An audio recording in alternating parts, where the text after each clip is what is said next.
Okay.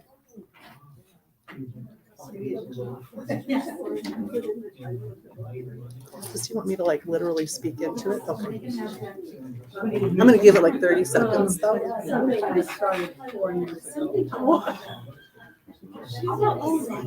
Huge. And I think where I'm at, if you want to hold it up, where I'm at is. This is Spoken History, and we will be starting live here in about 4 or 5 minutes. We're just testing our audio right now.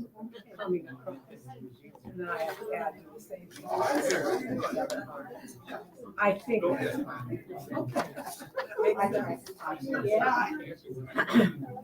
so. No, 15 years ago. Right. And you're So 3 of us had a small business workshop at River Extension and ended up in the same and decided we should stay together. And we have pretty much. So one left engineering. If you're looking for Spoken History, you're in the right place. Hang tight, and we're going to be starting in about 3 minutes.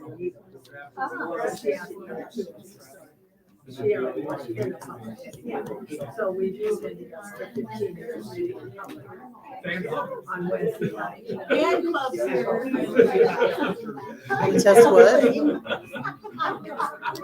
Just so you know. Where are we? There's part of my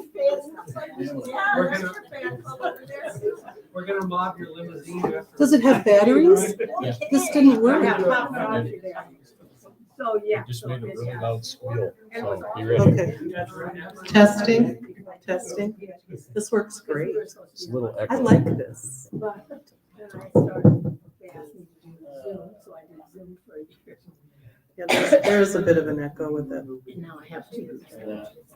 Hello. And actually, It's got a lot of crunch to it. Yeah, I Though. think she didn't want to use it unless she had to, so. Are you, it's a total change. Yeah. you'll be okay with this mic? It's making a big clunk. Sure. You can use it if you need it. We would just need to switch it on and it's all ready to go. Okay. But it had a little bit of an echo. No worries. Okay. And it didn't sound that hard. Okay. It makes it such a big clunk every time you move it. And it's like it's ahead of their stuff. Hi, Joel. I'm good. This is Julie Park. Hi. I need to go for her. I keep hearing her name. We do Harrison Monday. Yeah, sure. You look incognito. I'll try. Since you don't know any of us. Right.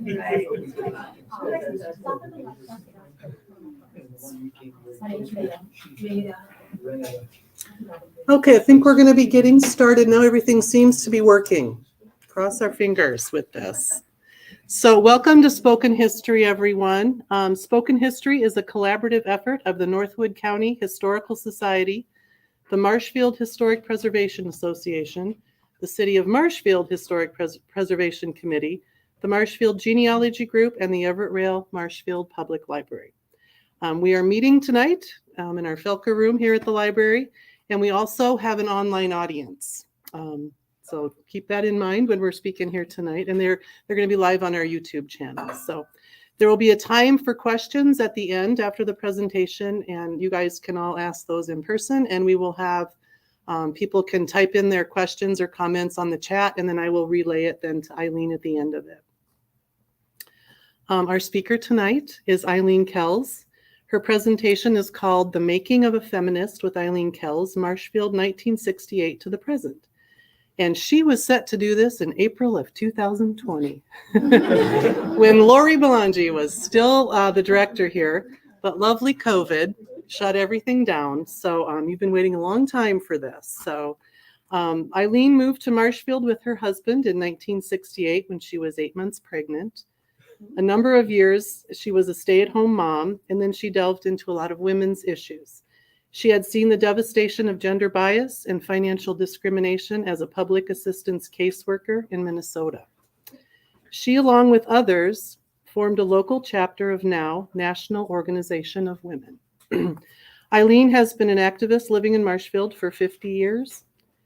She served on the Wisconsin State Superintendent's Task Force on Freedom for Individual Development, Sex Role and Stereotyping Subtask Force.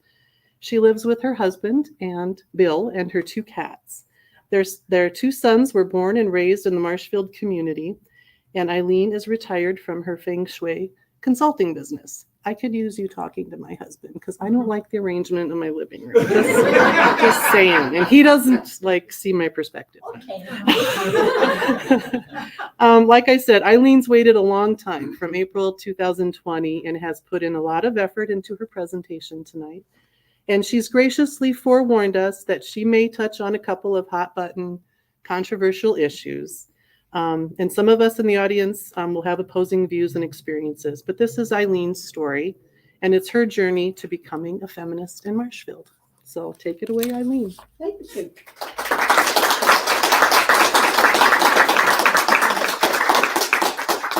Yes, I am excited about being here tonight because it has been a long wait. From the first time that Lori asked me to do this. So I'm really happy to be here. I want to thank the library staff for getting this all set up and for being so supportive, and especially Don Schnitzler back there who has his head down because he helped me with my PowerPoint presentation.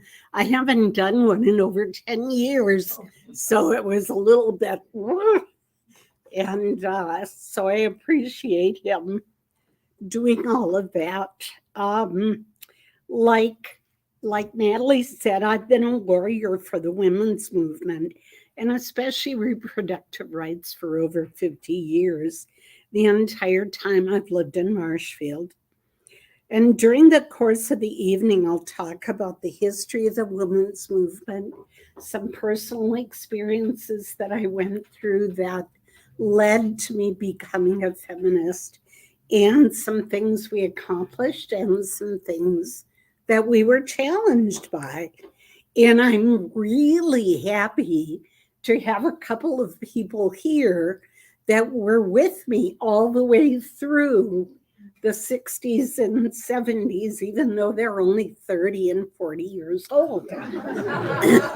And that's Georgette and my friend Rosemary Meyer. So, and of course, my husband Bill was through it all with me. The time of the 60s and the 70s were a time of revolution all over the United States. I don't think many of you could forget about it because it was pretty lively. And what was happening is women were starting to get unhappy the way we were treated culturally and just our place in society. And that goes, so things were bound to blow, just kind of like they did with the whole racism movement and the war in Vietnam. So things kind of really got stirred up at that time, including the women's movement. In Marshfield, believe it or not, there was a League of Women Voters. There was a Women's Political Caucus. There was AAUW, Marshfield Women's Club, the AAUW, we already said that, and most notably now, I forgot Business and Professional Women. And a lot of those groups probably wouldn't have called themselves feminist, but yet there was a lot of work toward equality issues going on within those groups. So we weren't, those of us in now, weren't actually alone. It was a pretty exciting time. Everybody was just driven to do something, to take action. Okay. Do I have this right, Don? You're one slide ahead of yourself, I think. Am I? Yeah. I am one slide ahead. How did that happen? Use the back arrow. Okay. It's not doing anything. Help, computer genius.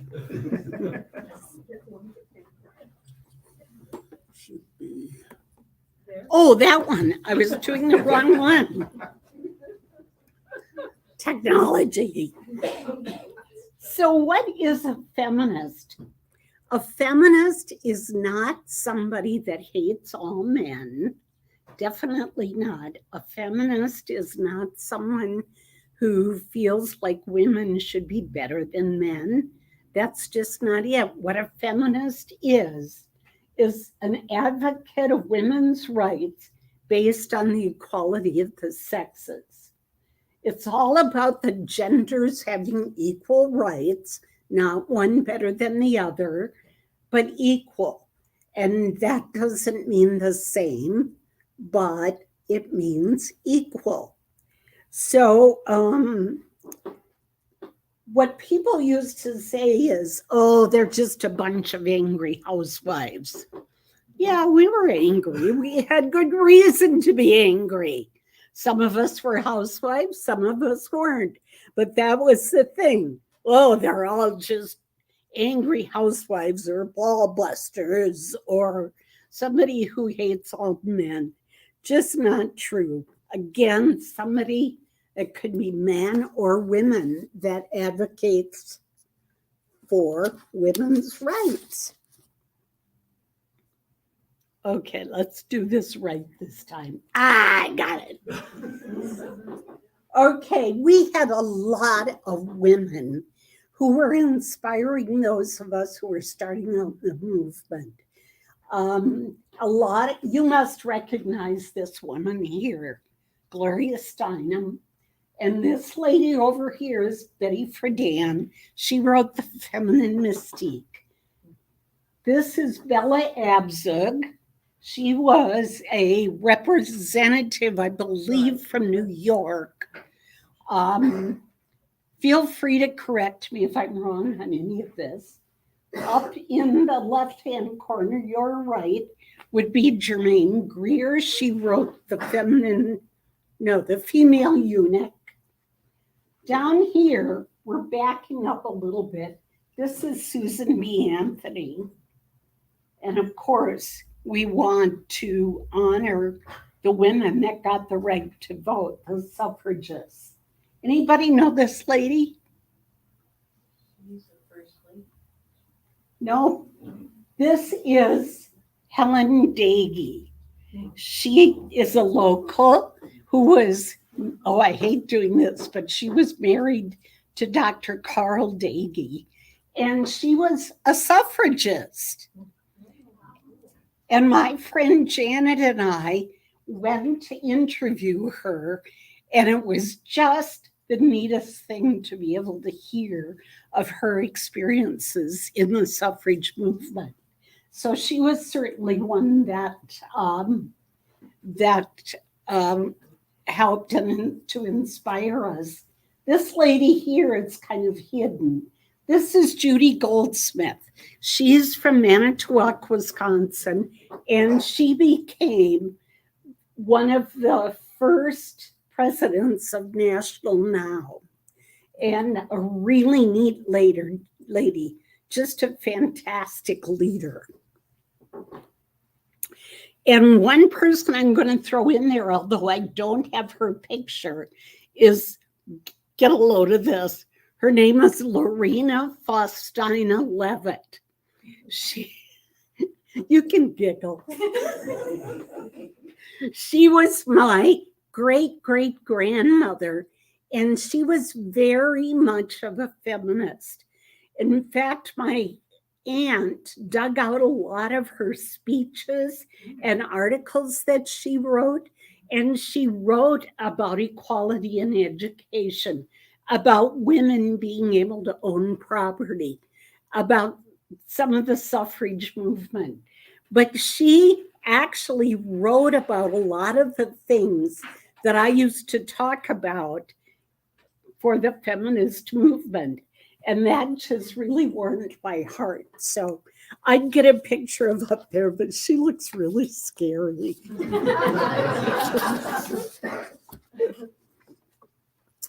One thing I learned is that you always take a look down and see whose shoulders you're standing on.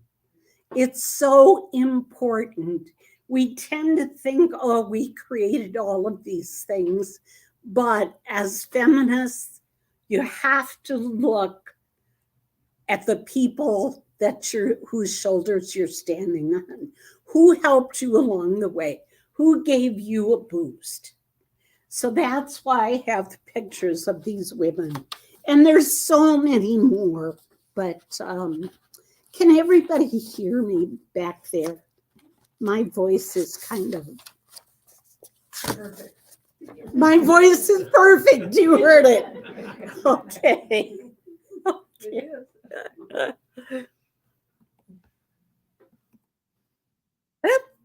Wrong way. Okay. In 1973, my friend Janet Feenstra Schultz and I decided to start a Now chapter because we were seeing all of the things that were going on with women. We wanted to take action. We wanted to be with a group of women that was also doing the same thing. So this is Janet, if you haven't figured that out. So founded in 1966, the purpose of Now was to take action through grassroots activism to promote feminist ideals, lead social change, eliminate discrimination, and protect the equal rights of all women and girls. So the two of us started out putting that together and met the most fabulous women on a statewide basis that everybody was so supportive. Charter members down here were Carol Farber, Linda Capra, Carol Rogers Hartnett, Marlene McElroy, Trudy Fink, Mary Ryan, Susanna Neve, and Georgette Fraser. I'm pointing at you.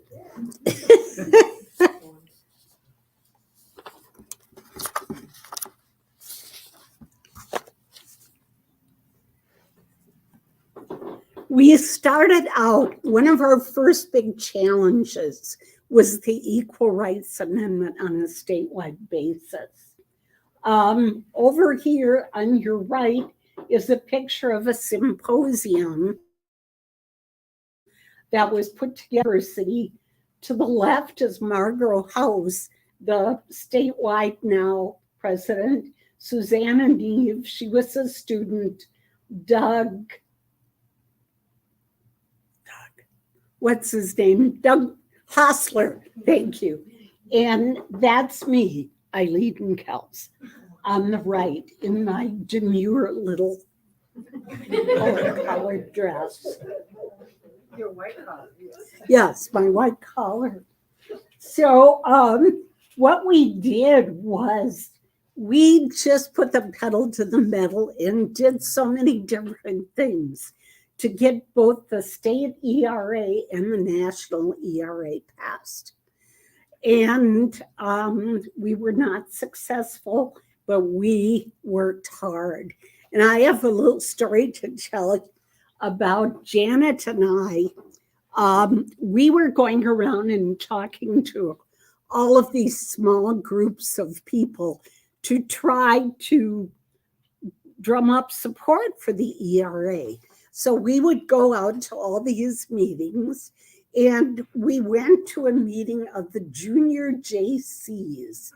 I don't know if you ever heard of them, but we walked up the stairs, walked into the room, and here's all these guys, these young guys in their suits and ties sitting there. And I thought, this is going to be fine. They are all going to want the best for their daughters and their wives. They're going to love us. Well, they did it. And so we were talking about the ERA, and then we got done and we said, are there any questions? And I'll never forget this one guy standing up and saying, do you really support women in the workplace? I work at a bank, and I can always tell when women are having their periods because they're always gone. They just never show up for work. So that was one of those things that there was no. What was that? I didn't know that was an option. Neither did I. Not for us. No, it wasn't an option, Julie.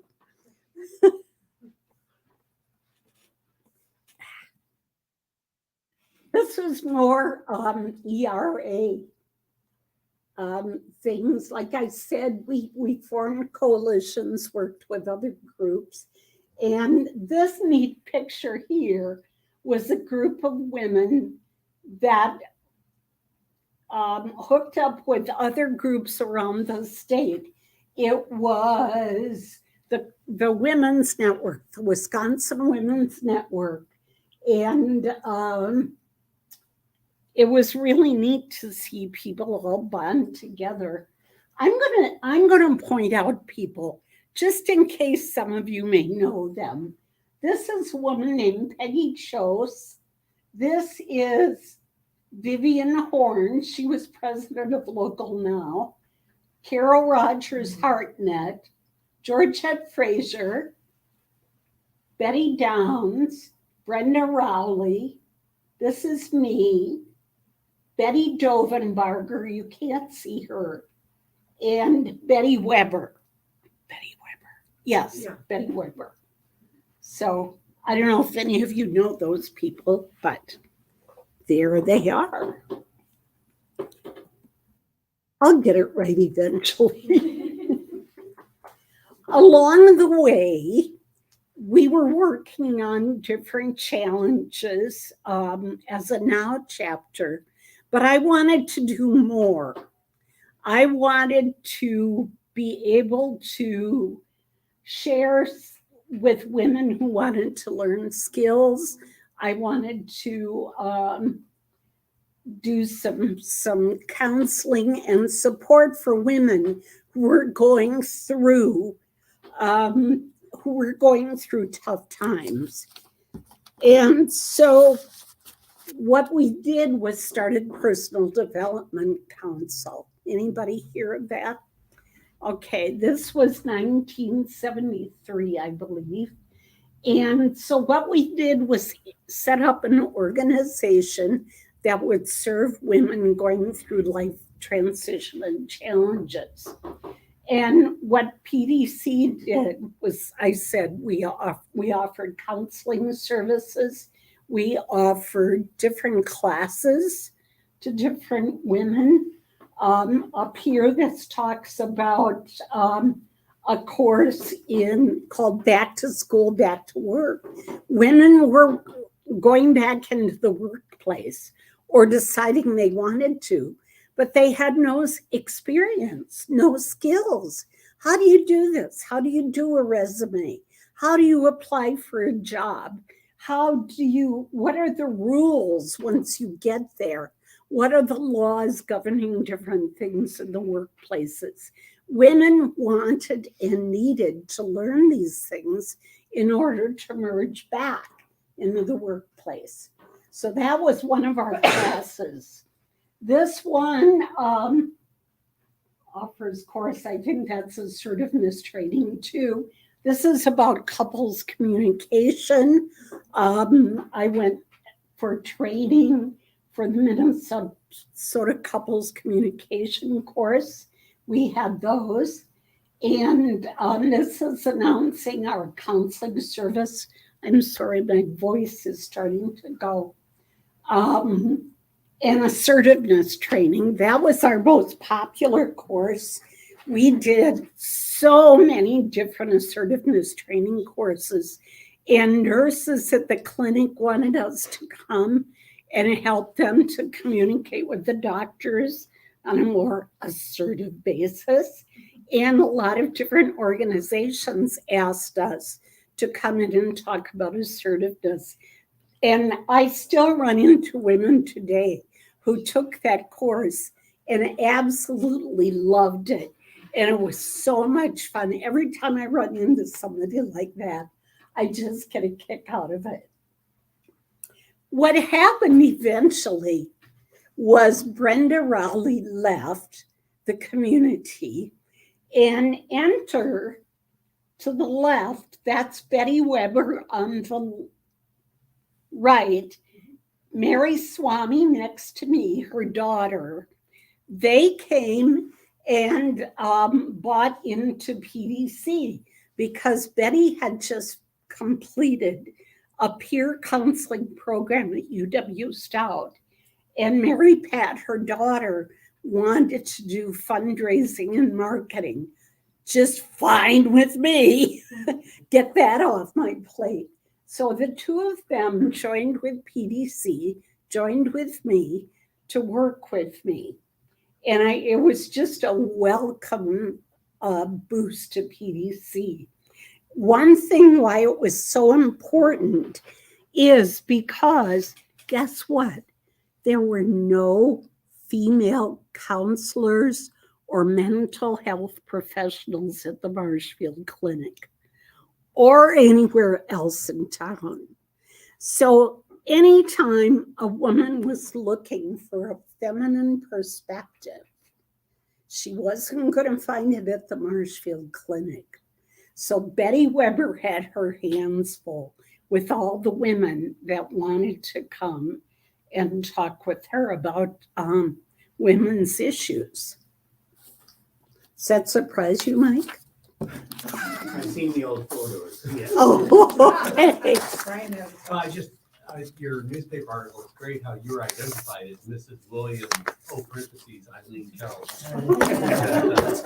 Even at that time, I'm going to get to that. Even at that time? I'm going to get to that. The message is in the medium. Yes, yes. Well, unbelievably, PDC is still alive and thriving today due to excellent leadership. I left PDC, but Mary Pat Swami took it over, followed by Mary James. I don't know if any of you know Mary.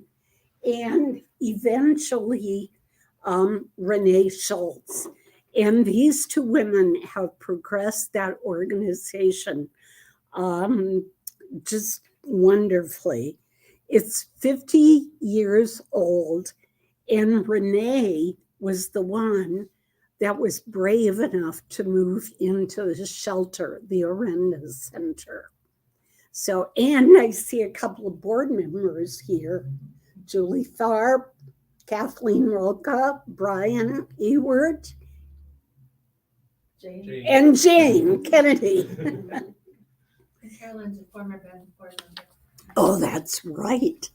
That's right. So this is like I'm old. not a board member, but I'm a work person. We need those. Behind the scenes. We need those. I want to back up for just a second because I was talking about how important moving this history along is so that it doesn't get lost. And Jane Kennedy over here, smile, Jane. Okay, who's Jane? Rosemary's trying to figure that out. Oh, okay, you introduced it. Now okay, I got it. All right. Jane Kennedy and I are doing a women's history project, a feminist history project, and compiling stories of women who were active in the women's movement and a little bit beyond. But we're compiling these stories, and we have about 20 of them at this point. And we are really excited about it. And I don't know whether it'll be a book or a podcast. We don't know what it's going to be. It can be But all those things. whatever. But Jane and I just decided we wanted to do it. And like I do everything else, I just jump in. I have no idea what I'm doing, and I just do it. And so Jane and I are just doing it. We're also compiling a list because it's the 150th anniversary of Marshfield. We're putting together a list of 150 notable women from Marshfield. So if any of you want to be on it and you've worked for women and or you want to have a story submitted, talk to Jane or me. Talk to Jane. Just talk to Jane. Okay. Now we're going to get on to the little controversial part of the program, reproductive health care. Now,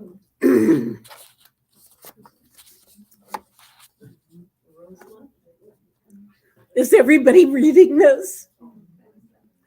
Senator Roselip was, he was kind of interesting. Do you remember him, Rosemary? You want to, oh, okay, forward and back. No, I mean, I recognize the name sort of, but I don't remember it. Not really. Okay. It would stand out more for the work you were doing, but I'm looking at what you said, and it's just like, okay.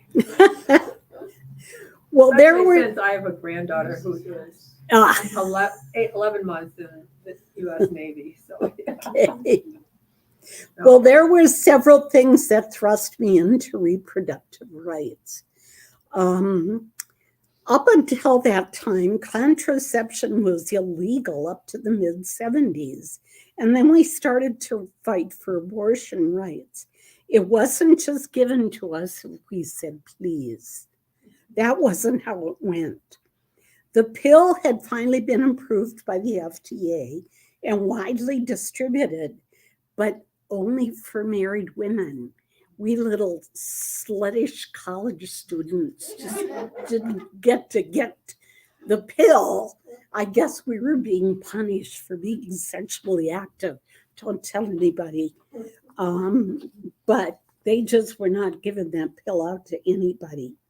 Our Now chapter was very committed to reproductive rights. We lobbied, we marched, we rallied, we did letter writing. And believe it or not, in those days, a connection with our legislators was heard most of the time. You could actually write and call, and the legislators would respond, not to the one like the ones we've got now who blow you off.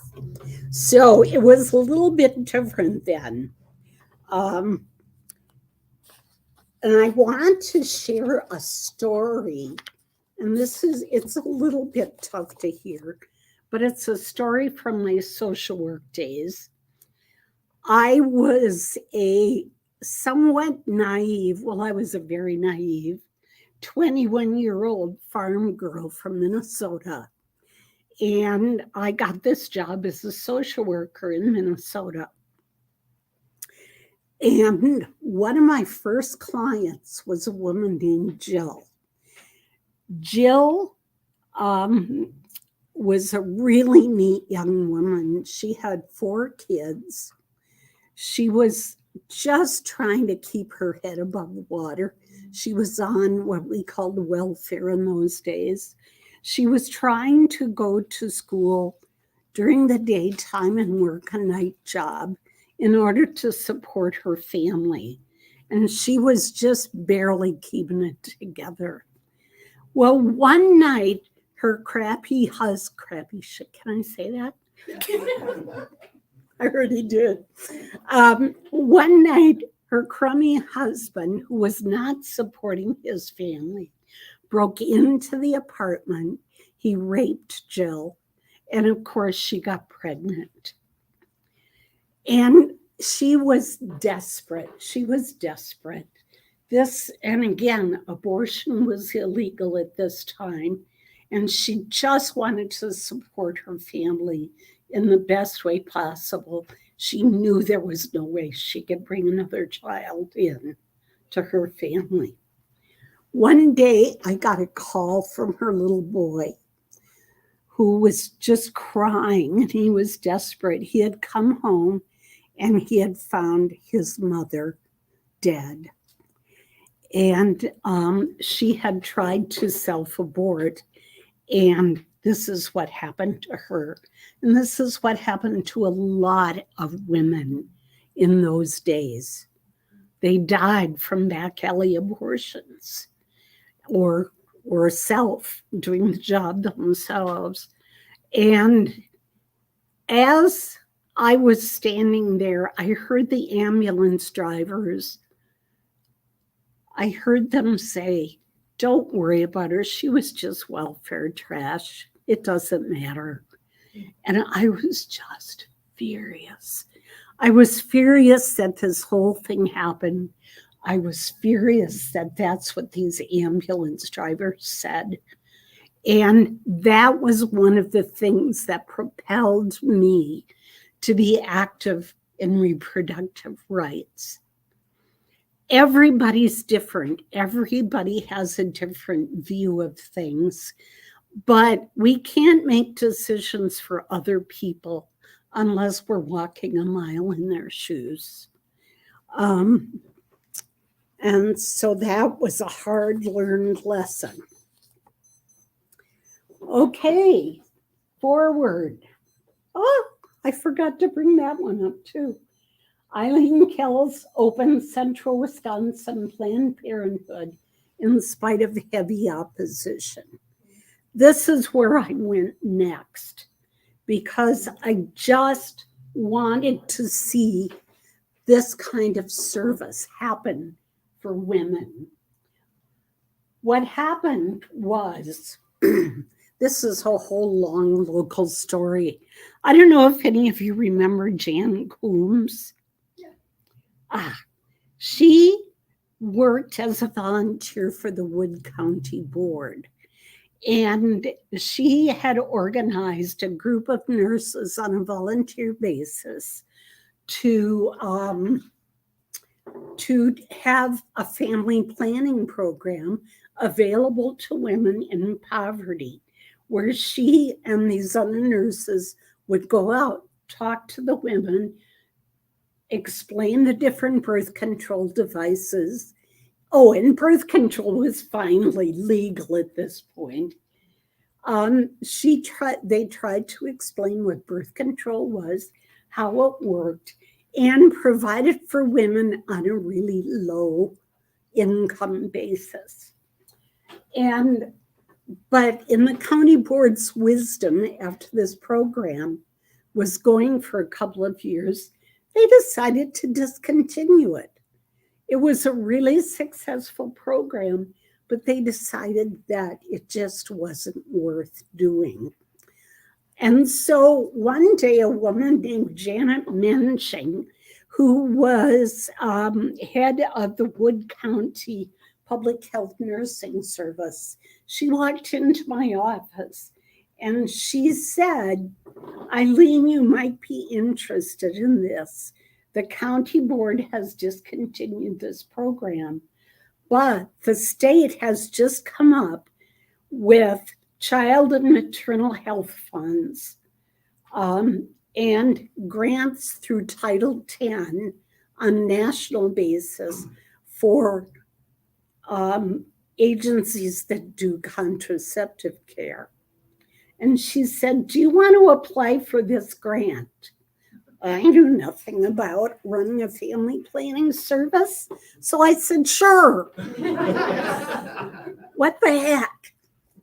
And so I started writing these grants to the state. My first one was turned down because, like I said, I knew nothing about family planning, running a family planning service. My second grant was accepted. And so now I really had to learn about setting up a family planning service. So I didn't know anything about this. I just had the passion. So what I did was I contacted Planned Parenthood of Wisconsin and asked them if they would take us on as a chapter, because I'd received funding for Wisconsin Rapids and Marshfield clinics. When I first started writing the grants, they also wanted me to do it for Adams County and Juneau County. Yeah, you know what's coming. And as naive as I was, I said, sure, why not? Well, they were not easy counties to deal with. So what I had to do to put in the second grant application was I had to make contacts all over, find practitioners for our clinics in Rapids and Marshfield, write job descriptions. I had to have the whole thing planned before it was submitted. But somehow I managed to kind of BS my way through it. And I had also had some help from some other family planning agencies. But one thing that was really awful was in order to get these funds, we had to go through a series of 5 different hearings. And these hearings were for the consumers. So consumers could comment on different healthcare options that were coming. Well, I know some of you shake your heads. You know it's coming, don't you? A lot of the consumers that showed up, they were not nice people.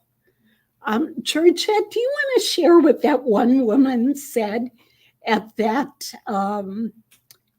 at the one in Wausau, at the hearing in Wausau? Do you remember it? I just remember a woman behind you saying, I wish I had a pair of scissors so I could stab her in the back. Oh. They were not nice. They were not nice people. And one woman said, we got Planned Parenthood in California, and our venial disease went up 100%. Okay. Let your venial disease go up 100%. But I would go do these hearings, and one was just as bad as the other. They just got bad. I was followed out of Adams County in my car one night. My friends Georgette and John Callahan would go to as many meetings of these as they could as my bodyguards. But I don't know what you would have done if somebody assaulted me. I was so glad to have you two there. But I had phone calls to my house calling me all sorts of evil things. Claire Mork and Maureen Connor, I don't know if any of you remember them. They were John Birch people. Claire isn't anymore, but they were John Birch people. Probably every other week there was a letter in the paper calling me a murderer. And this was just for a family planning clinic, just merely for education and contraceptives.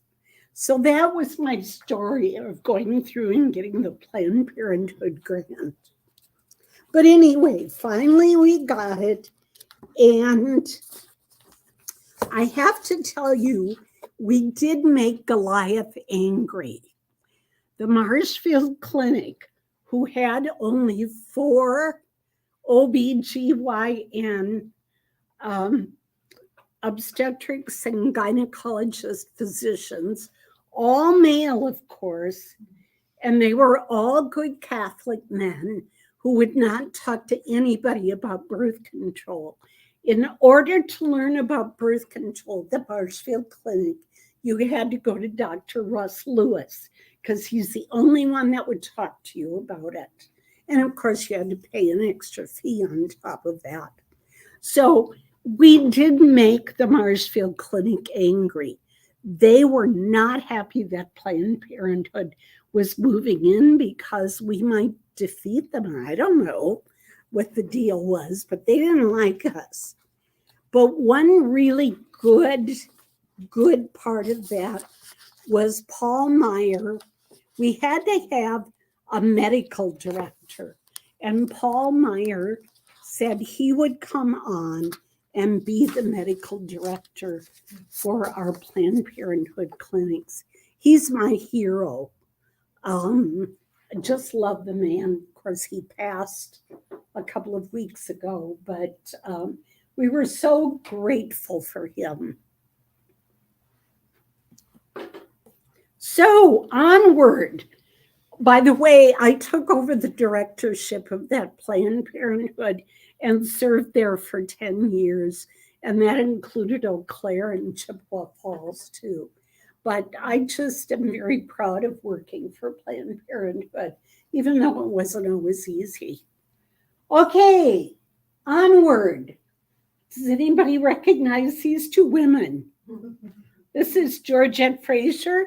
And this is Rosemary Meyer down in front. She came all the way up here from Milwaukee. I feel so good. But what happened is, because of women struggling with finance and wanting to learn about money and credit and all that, these two women started the Wisconsin Women's Credit Union. And I'm going to let them say a few words about it rather than me trying to explain it. Which of you wants to? I can start by introducing Rosemary. Okay. Oh yeah, I didn't say who she was. No, that's all right. It's just that there was a time gap between when she got involved and I got involved. Rosemary is the founder of the credit union. I came to its first opening day as a depositor and found myself elected to the board of directors. Because I said I could type. That was a complete surprise. So Rosemary, please take it. You have the story. It's your story. Well, briefly, and Eileen's asked me to write another paper on it, which I have not gotten done yet. You don't have to do it as involved as the other one. Oh, yeah, you do, to get the history down. So my own personal background, going back like Eileen, is I was a 4-H member in Iowa from being, at that time, I think you could start at 7 until I was 18. And for 10 years, my project, many of you would probably say, Have Rosemary go up in front of the camera. Oh, yes. As part of the recording, because nobody can hear anything comes. Didn't even think about it. Right here, Rosemary. thank you. So, you all right? Yeah, Sorry to interrupt. I didn't- that's all right. Thank So you. my background is, I should start to say, I didn't live next door to Eileen until after Now was organized, all right? And I moved probably next door like in early 70 or something like that. And we lived next to each other in the mobile home court on Peach. And then heard about Now and got active in the chapter. You see, who started in the chapter. And every time, how many of you read Ms. Magazine back in the early 70s? Okay, so then you're familiar with the credit unions that started across the nation. Well, people would be talking about what was happening with their ability to get services at the bank, get their name on it, be separate, all right? And Rosemary would talk about how it works. Because as a young person in 4-H, I carried a 10-year finance project. And every year won a blue ribbon at the fair. How that started, I think when I was 8 or 9, I became treasurer of my 4-H club. And my mom ran the books, bookkeeping for my dad's salvage and supply business in Iowa with an accountant. So I have I don't know if I still have it. It might be in the box, my book of all the things I spent and earned as a child, learning the accounting method on accounting paper. So I would be talking about it in Now, and people were reading Now magazine and saying to me, okay, why don't you open a credit union? Because the instructions were in Ms. Magazine. It was happening that way. Much today that you can learn how to write a business plan. And fortunately, there was somebody at the state level. Back then, credit unions were not inside and I don't think it's called banks anymore, but at the state level where there's a financial institution, there was a credit union and a bank because we were to be separate. And the gentleman who ran that was very supportive of getting a women's credit union started. Okay, sorry. Getting a women's credit union started, and very, very helpful without his help. And then when Eileen talked in the beginning about the other women's organizations that were part of Marshfield, I remember BPW being very much a part of the board and the Action Across. So I simultaneously was a member of NOW on the state level with Judy Goldsmith, going to those meetings, and learning about this credit union. And then, like Eileen, I had 2 small children. We both did. Our kids are exactly the same age. And yet we did all of this. All right. She had her PDC going already. And tell me the name of the insurance company who we rented our space from. Northwestern Mutual. Well, they were Bob Heck. And he was very supportive. So there was a room across the hall from her agency, and that's what he rented to us to run the credit union. And it was a statewide credit union. And I don't remember the membership because credit unions had rules about who could be members and all of this kind of thing. I think it was ERA, was the common bond. Maybe that was it. I'd have to go back. I haven't been in my box for years. It's at the State Historical Society. COVID hit. I need to get it sent to UW Milwaukee. Then I can open my box and relearn all of this tiny details. So then we organized it. And so you have to realize we're sort of the end of this. There are still a couple women's banks and women's savings and loans that are still going. But what happened in the movement, and even here in Marshfield, is bankers got smart. I don't know if husbands went in and complained because women had their money deposited elsewhere, but suddenly women could get their own credit cards and suddenly they could have their own accounts. All of this happened. And that was moving very fast. So we merged. The credit union couldn't keep up fast enough. We were too new and not capitalized enough. So it was merged then with the only woman-runs credit union in the state, Heartland Credit Union, so it would not lose its women's focus. And at this point, 50 years later, Heartland Credit Union is still run by a women's president. And it's now a rural credit union as well as, I don't remember what union it was part of in Madison. It was Telco, yeah, telephone. So you can see women in the telephone business. This is my husband, Dean. You see, he's prompting me with what he remembers. And so that gives you a very brief history of what happened but it allowed, I know for me, I would think for Georgette, even though she walked in and became another board member, to really become more knowledgeable of women all across the state. Eileen's and Janet's feeling and my feeling, because I can remember going to Madison for something we were going to go down and write our names down. And I said, oh no, I'm talking. Because if we're going there, I felt there needed to be a voice. And so that was their movement across, all of our women who were part of the group. What were there, 30 of us at that point? How many were in the chapter when we were the biggest? 20, 23, yeah, right. And several of you are still here, and many of us are spread across the United States.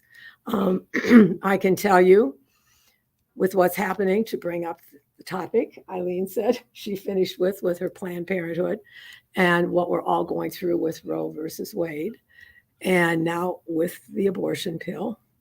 It is a very sad day for me. And I have 4 granddaughters.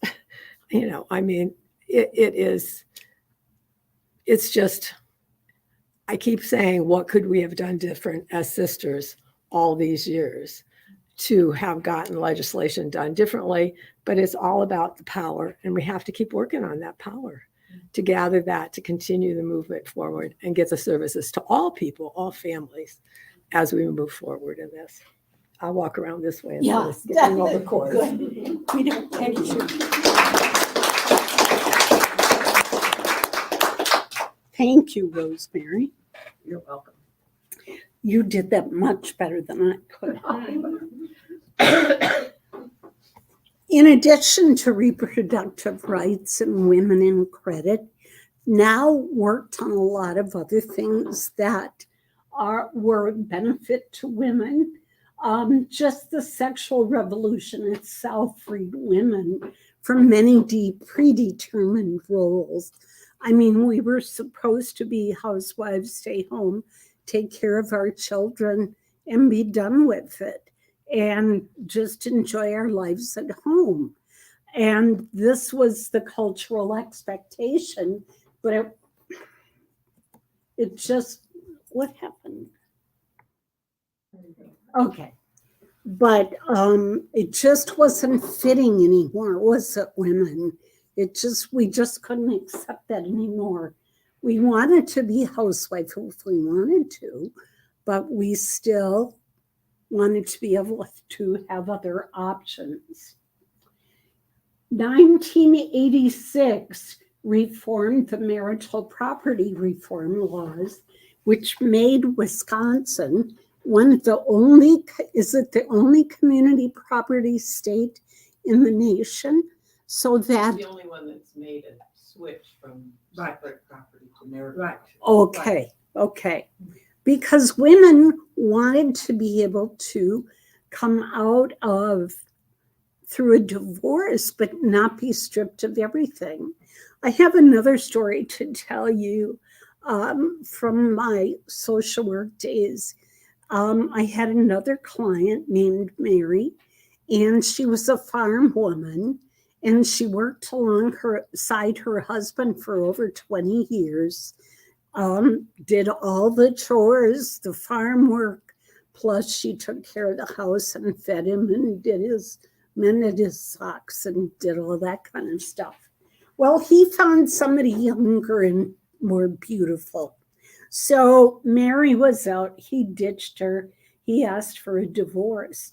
Well, all she had ever done was farm work.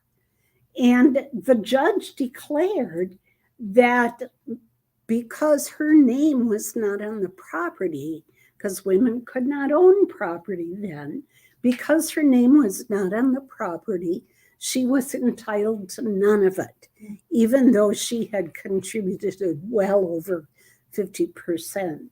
So she came out of that marriage with nothing, no skills, no abilities, nothing, no money, no farm. And that is one of the things that pushed my buttons and turned me into a feminist. So that marital property reform law that makes things community property. So if women got divorced, they were entitled to 50% of their dual property. Very important thing. Family violence, PDC has picked up that flag, but now started out working on family violence because it happens.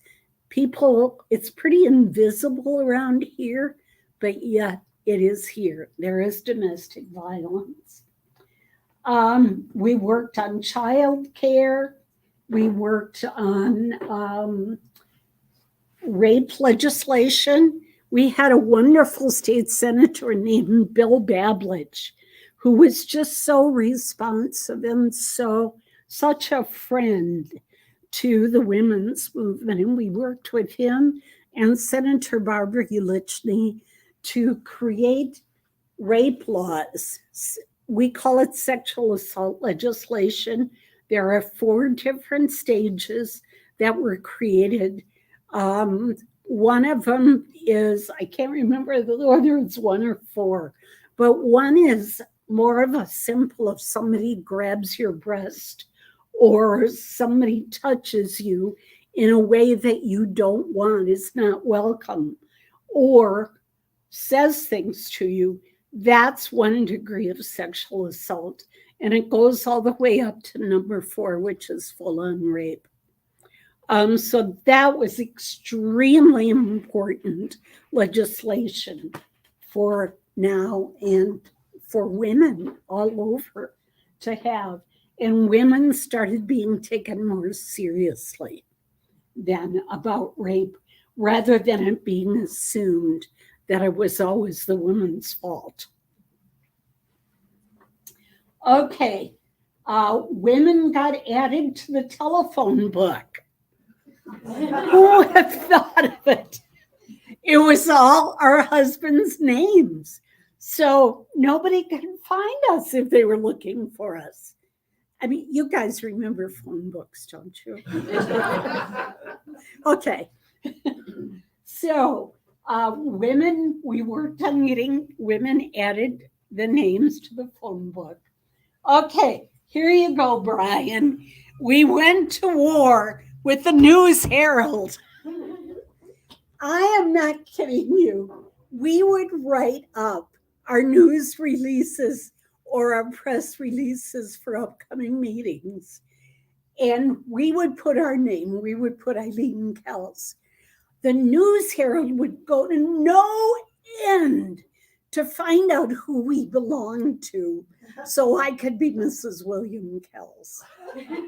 Now, for a feminist organization, that was just really weird. But we went to war. We eventually won. Yes. I moved here in 1980, and I remember for many years after that, you would have died as Mrs. William Kelz, a headline in your obituary. And I remember when that changed. I don't remember what it was, but I noticed that. That was tombstones. Well, maybe that, but your obituary in the paper, you were Mrs. You know, your husband's name. Thank you for bringing that up. I forgot about that part, about the obituary part.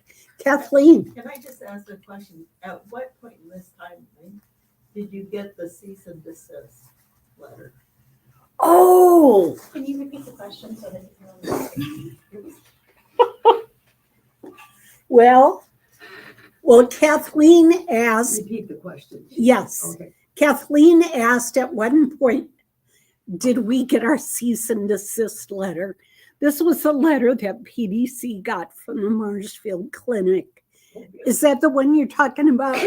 Okay. And I think that was because we were doing peer counseling and we were doing classes in couples communication. We got a letter from the psychiatry department to please stop these activities because we were not qualified. And, you know, again, Goliath was perturbed with us. So, but we just laughed. We thought we must be doing something right to have that. Okay, onward. Rosemary was selected as one of the 32 Wisconsin delegates to the historic National Women's Conference in Houston, where there were only over 200 women from all over the country. And this was a big deal because this conference wrote position papers on virtually all of the things that I've been talking about. And we're grateful that Rosemary was able to attend that convention and be a pivotal part of it. Okay, Feminist Equality Day. Local Now chapter hosts Women Emerging Conference. This was a statewide conference that our little chapter put together with all sorts of workshops like women in politics and childcare and assertiveness training and women in finance, all sorts of stuff that we did for the state. We were kind of hot stuff, or at least we thought we were. I don't know. But we did that on for one of the Feminist Equality Day, but I have another story I'd like to share. For Women's Equality Day, we did a thing at the bank where we had Beth Schlosser. I don't know how many people remember her, but she was just a neat woman. She was an actor. And we had her dress up as Susan B. Anthony and give one of Susan B. Anthony's speeches. And we even had a couple kids harassing her because Susan B. Anthony got harassed. And that was all dressed up in Susan B. Anthony garb. And so we did a walk later on, a march with the placards and everything like that, up Central Avenue, down Central Avenue. And we were supposed to just go straight up and down. But all of a sudden, we realized that Beth was walking into Spike's bar. And she walked to there with her Susan B. Anthony garb on and her sign and walked all around Spike's bar. And I swear to you, I think all of those old guys sitting there drinking their beers just about had a heart attack. It was so cool to see this little woman just walking right in there and showing off her sign.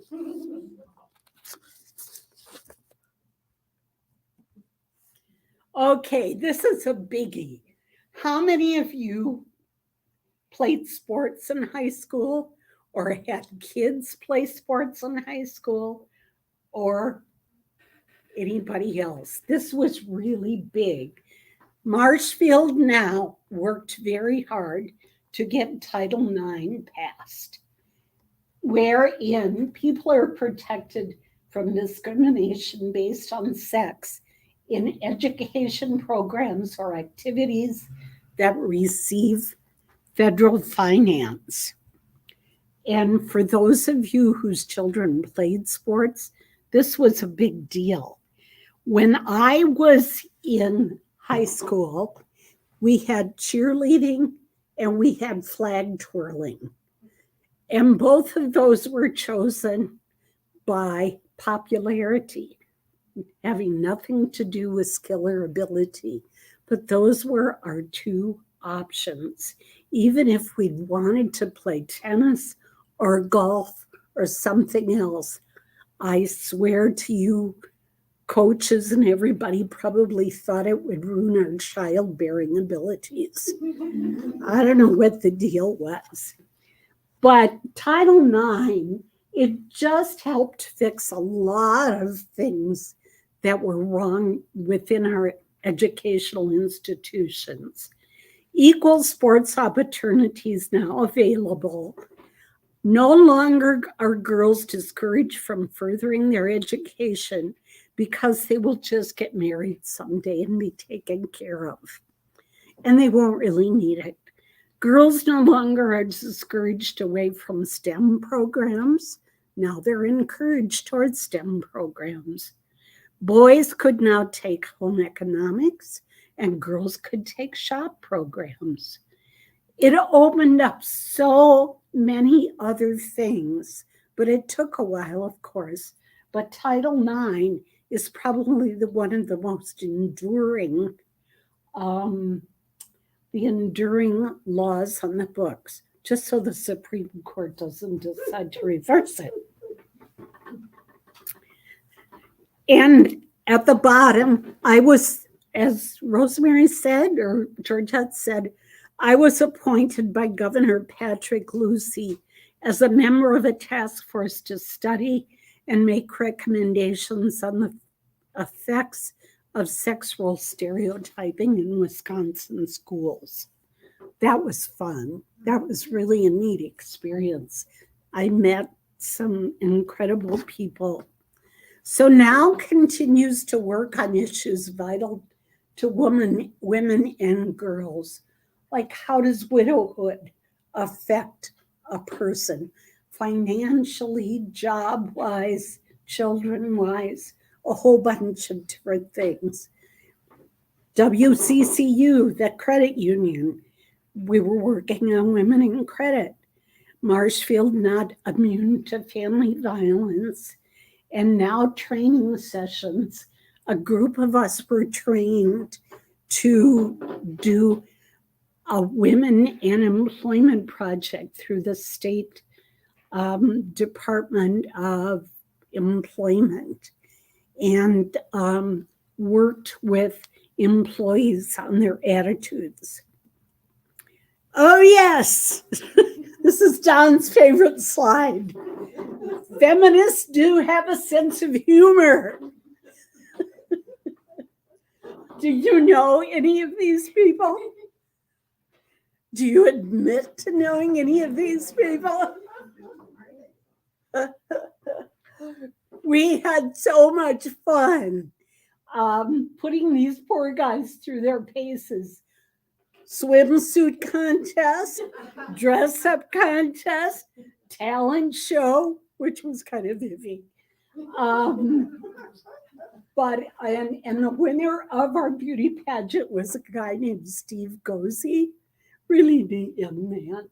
But we had a lot of fun with the Mr. Valentine contest. So what I would like you to do is to look back on some of the things that I was talking about. And before you go to sleep tonight, just kind of imagine, what would it be like without birth control? Every month having to worry about if you were pregnant or not. What would life be like without you being able to get credit? Women only used to be able to get financial credit as if a man co-signed for them. That man could be a drunkard, unemployed, be in jail, whatever. But as long as he was a man, he could co-sign a loan for you that you couldn't get before. So I'd like you to think about these things, what it would be like to go through life not having a lot of the things and the rights and the responsibilities. Because part of that, of getting off the pedestal, is taking on our own responsibilities. Does that make sense? Because they used to say, well, we put you on a pedestal, you should be happy up there. So we can do it. We still have more to do. Equal Rights Amendment has not passed yet. Paid family leave is something that it's a disgrace in this country that we don't have. Child care is awful. People can't afford it. They go to work and most of their money goes to child care. We've got to remedy those situations. Equal pay for equal work is still not there yet. What is it, 70 cents for every dollar women make? Reclaiming reproductive freedom and privacy. Imagine what it's like knowing that the government can go into your health records and know if you've had an abortion or not, or if you've had a miscarriage, to arrest you and figure out then if you had an abortion instead of a miscarriage, trying to figure out if you'd gone over state lines, really invading your right to privacy into the most intimate matters of your life. Imagine what it's going to be like when that happens. And it's happening. And they're going to have to birth control next. But we can do it. We've got a lot to do. So however you're involved in the women's movement today, keep it up. Keep trying to do things. And I'll bet I've gone way over my time. No? It's only been 15 minutes. You're David in a couple minutes. Oh, okay. That's the signal. Okay. Attention, please. The library will be closing in 20 minutes. Okay. All of today's meeting room reservations are now expiring. If you're using one of our meeting rooms, please gather your things and exit the room. If you have materials you would like to borrow, please check them out now. Right now, we We'll have be closing in 20 minutes. Thank you. Can I go for questions? You've got more time, it's okay, we're not gonna boot you out. You've got keys. I'm kind of low on the totem pole. Oh, okay. Are there any questions? I feel like I've gone on a long time here. Oh, good. What would it be like if men could get pregnant? Things would change automatically, wouldn't they? Like that. It'd be over. Like that in a heartbeat. I did want to say, while you're bringing up men, one of the true joys of this whole movement that I've seen is the sharing of responsibilities within families. That children are not only the woman's responsibility, or cooking is not only the responsible thing. My husband's a great cook, by the way. And I see families all over the place where the men have these really rich relationships with their children, and that just wasn't happening before. So that's one of the joys that I see of this. And to go back to your question a little bit more, none of the legislation that's proposed by Texas or Florida or these places talk about male responsibility. None of them. Other questions? Good point. Thanks for bringing that up. I have a question. When you talked about marches and rallies back in the day, I'm just wondering, were those done in Marshfield, and how did those look? Because I feel like they're still not really well received in town. Well, we didn't care. We just did it anyway. Yeah. I don't have Yeah. to kind of repeat questions. We might have been, pardon me? Repeat questions as much as you can. Oh, I will. The question was, how were rallies and marches received in Marshfield? Well, except for those old guys in Spike's Bar, we did pretty good. You know, we got a little bit of heckling, but you know, back then people were nicer. Now it would have been different, but back then people were pretty good. Anyone else? Done. Just one comment, and I should have said this when we were working on the PowerPoint and stuff, but as a genealogist, as somebody who's interested in family history, thank you, because it used to be so frustrating trying to find out who women were married to figure out their names. And a genealogist really appreciates seeing Eileen Kelz rather than Mrs. William Kelz in the presentation. Good. I appreciate it I just too. want to say thank you for letting us stand on your shoulders. Oh, That's well, what I want to say. thank you. I'm not sure whose shoulders are being stood. I might be standing on yours, Julie. Anybody else? I just remember walking through an old cemetery because they always intrigued me, and finding headstones that would say, wife of Rodney, Smith. Yeah. And no first name, no nothing. Yeah, and I used to like stand there and just name them. To validate their, that they existed. Well, that's nice, Kathleen. Well, probably kind of a weird thing to do, but it felt like the right thing to do at the time. Yeah. So thank you for the work you've done, Eileen. Oh, you are so welcome, Kathleen. And thank you all for coming. It's just been so nice to see friendly faces from all over the place. My yoga classes. Okay. Thank you. Thank you.